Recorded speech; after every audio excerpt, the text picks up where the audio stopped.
Cette discipline juridico-traditionnelle est encore efficace à nos jours pour le maintien de la paix et l'ordre au sein de la communauté Lega. C'est pour cela que les Balégas se définissent comme le peuple de l'éthique sociale de bonne réputation partout où ils se trouvent. Cette éthique est le fondement même de la psychologie Lega. Parlons alors de la psychologie Lega. Tout au long de son histoire, le peuple Lega est reconnu comme la colombe blanche, tant à l'intérieur qu'à l'extérieur de la République démocratique du Congo. Du point de vue social, parmi les Occidentaux et même les nationaux ayant travaillé à Mwenga, à Walikale, à Chabunda, à Kalima, à Pangi, à Campagne, voire à Kakola, personne d'entre eux n'est rentré avec un mauvais souvenir des Balégas. Au contraire, ce sont eux qui ont des dettes socio-économiques vis-à-vis des Balégas. Ce sont eux qui provoquent les Balégas. Les récents événements de tristes mémoires à Kalima en sont une preuve. Du point de vue politique, les Balégas comptent un certain nombre de politiciens qui ont fait la fierté de leur peuple et de ceux qui ont travaillé avec eux.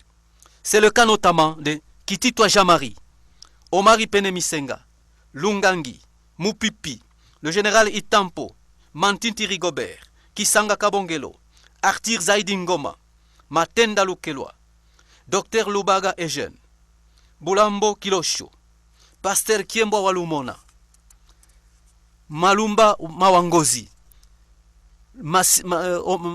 Mwamini Mwangilwa Mwayuma, Gertrude Kitembo.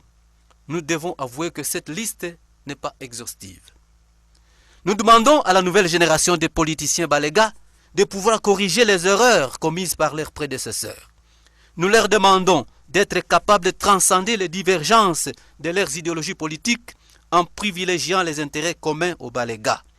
Ce message s'adresse singulièrement à l'honorable Mwami Mbukani Kateboa, à Valentin Moubake, à Mwami Kikumbi Christophe, à l'honorable pasteur Ushindi Kialondawa, à Kipros Mankunku, à Nsanda Léonard, à Busaga Kangolingoli, au citoyen Musimbi Bikenge, à Misi Wabula, à Mbaluku Mbinga Medar, à Keika Polepole, à Léonard Makungu Mangozi et j'en passe. Comme Israël qui se maintient grâce à l'Éternel au milieu de plusieurs pays arabes qui lui font constamment la guerre, le peuple Lega est une oasis culturelle au milieu de plusieurs peuples dont certains sont déjà vidés de leur culture. Cette situation provoque certes de l'admiration pour certains et par contre de la jalousie pour d'autres. Avouons-le, cette catégorie ne cessera de faire la guerre de toutes sortes aux Balégas. Ne tombons donc pas dans leurs pièges. Bien-aimés, mes chers frères, ne nous lassons pas à faire le bien, car nous moissonnerons au temps convenable si nous ne relâchons pas. Ainsi donc, pendant que nous en avons l'occasion, pratiquons le bien envers tous, sans discrimination sociale, raciale, religieuse, sexuelle ou tribale. Que Yahweh Sabaoth se souvienne du peuple Lega, peuple longtemps marginalisé, peuple parfois exposé à la boucherie comme des brebis sans berger. Bungulu Massoudi Damien vous remercie de votre écoute et demeure à votre disposition pour des questions éventuelles.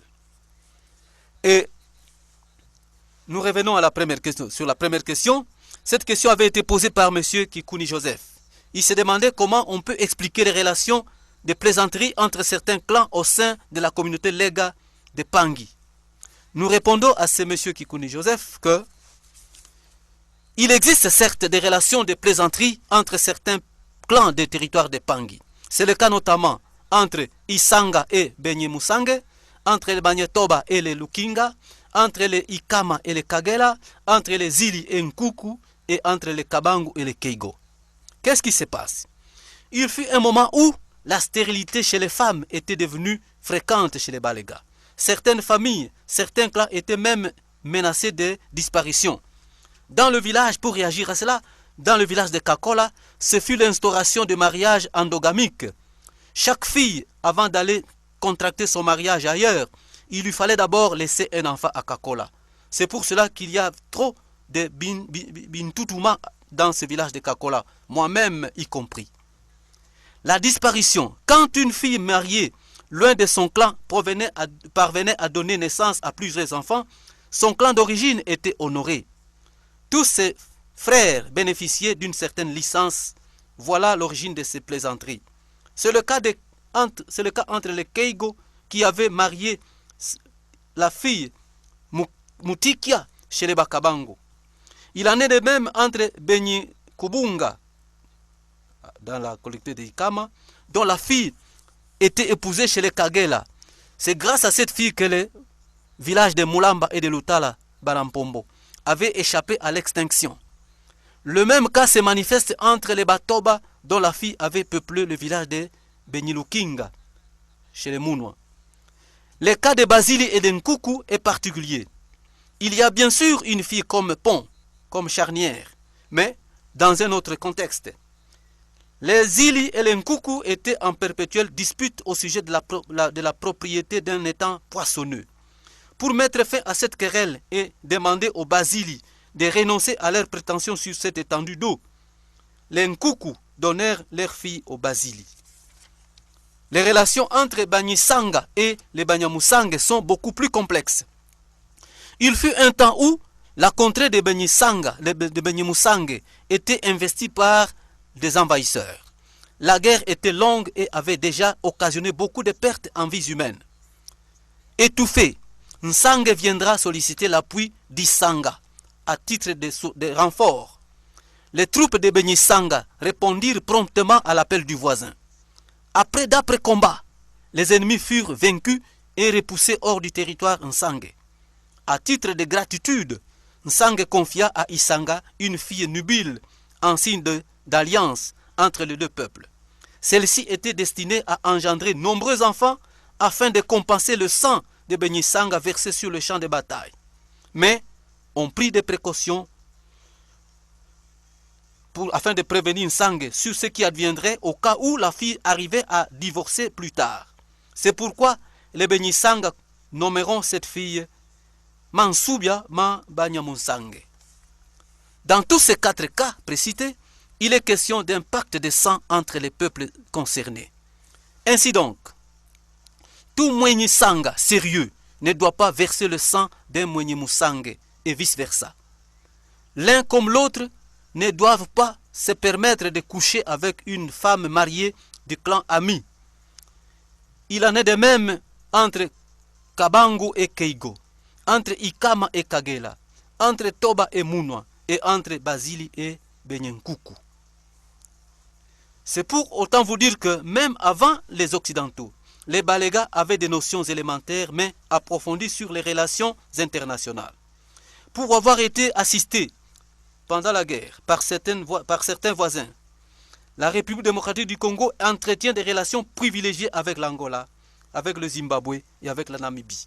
Et même l'implication des citoyens congolais pendant la Deuxième Guerre mondiale aux côtés de l'armée belge avait quelque peu adouci les relations entre la Belgique et le Congo. Je crois avoir répondu à cette question de Kikuni Joseph. La deuxième question, c'est celle qui a été posée par Mponga Delphin. Mponga Delphin se demande pourquoi est-ce que entre le Kikomba et Kabessa sont éloignés et pourtant on nous apprend que ce sont des frères consanguins. Il est vrai que Kikomba et Kabessa sont des frères consanguins. Ils avaient grandi ensemble jusqu'à l'âge adulte. Il est aussi vrai qu'aujourd'hui, entre ces deux clans, on trouve des Benyi Munwa, des Benyi Nzelu et même une partie de Bakabango. Cette séparation fut causée par un incident malheureux que je voudrais vous relater. Un jour, M. Kikomba avait envisagé de renouveler la toiture de sa case à l'approche de la saison des pluies. Dès l'aube, il s'était mis au travail. Il fallait monter pour détacher la vieille paille, descendre pour fagoter la nouvelle paille avant de la jeter sur la toiture, remonter pour placer la paille, redescendre et remonter à plusieurs reprises pour la même opération. Il fallait aussi agir vite de peur que les effets du soleil ne viennent pas recroqueviller la paille nouvellement placée. Les feuilles de matongolo qu'il fallait superposer furent insuffisantes. Le temps d'aller les couper en brousse. Imaginez combien de tours, combien de fois fallait-il descendre, remonter sous un soleil ardent. Parfois, la machette ou la liane tombait par terre. Pendant tout ce temps, son petit frère Kabessa était paisiblement assis sous la véranda, en face du lieu où son grand frère était écartelé entre plusieurs travaux. Il était en train seulement de se tailler les ongles. Plusieurs besognes, à l'approche du crépuscule, Kekomba parvint quand même à achever sa lourde tâche. Fatigué et courroucé, il appela son petit frère le soir pour lui exprimer son étonnement face à l'indifférence et à l'égard de tout ce qu'il a connu comme peine pendant la journée. Il dira à son petit frère qu'il ne dormirait plus dans cette maison, que cette case était le symbole même de leur séparation. Il se demandait, que ferait-il au cas où il serait attaqué par un animal féroce? La nuit même, il s'en alla avec sa famille restreinte. Voilà pourquoi ces deux clans sont jusqu'à présent éloignés l'un de l'autre. Mais ce sont des frères. Cet incident malheureux continue de servir de leçon morale à toutes les générations. Être frère et vivre ensemble, c'est avoir le souci de s'entraider. Il est interdit à tout moulega de croiser les bras comme spectateur lorsque le voisin fait un travail quelconque. Même si vous le trouvez en train de manger et que vous soyez déjà rassasié, vous devez l'aider. C'est ça la logique de la philosophie lega. Bien, je crois avoir répondu à la question d'Mponga. Je ne saurais terminer ce discours sans élucider ici les rapports entre les Bangu-Bangu et les Balega. Kabangu, fils aîné de Panga, avait reçu chez lui un chasseur égaré en provenance de Baluba. L'antilope qu'il portait, mêlée à l'hospitalité légendaire de Balega, lui facilitera non seulement l'accueil, mais aussi l'inclination d'Engalia, fille aînée de Kabangu, qui coiffait déjà la Sainte Catherine. Celle-ci restera avec une grossesse d'où naîtra un garçon dénommé Mulumba, allusion faite au métier de son père géniteur. Après le départ du chasseur, on avait de la peine à présenter ces garçons auprès des visiteurs curieux, car son phénotype se démarquait scandaleusement des autres enfants de la famille. D'où on le surnomma Bango Bango, avec un peu d'humour, c'est-à-dire pour dire que ça c'est le sang des autres. Frustré par cette présentation et devenu adulte, Bango Bango décidera de s'en aller pour s'installer loin de la famille de ses oncles maternels. Il ira fonder le village dénommé Mulumba, parce qu'il était devenu aussi chasseur comme son père. Sa progéniture, devenue nombreuse, formera la tribu des Bangu Bangu. C'est comme ça que les Occidentaux ont déformé Bango Bango en Bangu Bangu.